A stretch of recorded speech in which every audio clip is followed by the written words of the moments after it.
Hello everyone. तो खेसारी लाल यादव जी और खुशी कक्कर का एक ऑडियो सॉन्ग मात्र 8 घंटे में महा रिकॉर्ड बना दिया है।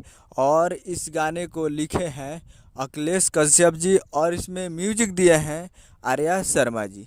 और इस गाने को गाए हैं खेसारी लाल यादव जी और खुशी कक्कर जी, जो कि आपको स्क्रीन के ऊपर दिखाई दे रहा है।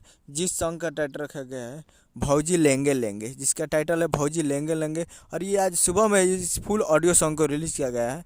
ऑडियो सॉन्ग ही है, मोशन ऑडियो सॉन्ग है, तो बहुत ही बेहतरीन सॉन्ग है और बहुत ही ज़बरदस्त है और ये बहुत ही रिकॉर्ड बनाएगा। और मात्र 8 घंटे में ही 1 मिलियन क्रॉस कर चुका है। 1 मिलियन प्लस इन 8 आवर्स ऑडियो सॉन्ग। जी हाँ, ऑडियो सॉन्ग पे 8 घंटे में ही 1 मिलियन व्यूज हो चुका है। अभी क्या रिकॉर्ड बनाएगा ऑडियो सॉन्ग, ये तो आगे बताएगा। फुल वीडियो सॉन्ग जल्द ही आएगा। वो सुनने में आ रहा है कि डिम्पल सिंह जी के साथ ही इस फुल वीडियो सॉन्ग को रिलीज किया जाएगा। तो आप लोग तैयार रहिएगा वो वीडियो सॉन्ग के लिए। और ऑडियो सॉन्ग अभी तक नहीं सुने हैं तो जाइए जाकर Annapurna films Bhojpuri YouTube channel पर फुल ऑडियो सॉन्ग जाकर देख सकते हैं। उम्मीद करना वीडियो अच्छा लगा तो चैनल को सब्सक्राइब बेल आइकन बजा ताकि किसी के सही ले लिया तो जी के लेटेस्ट मिलाते हैं। वीडियो अच्छा वीडियो को लाइक कीजिए। मिलते हैं अगले वीडियो में। जय हिंद, जय भोजपुरी।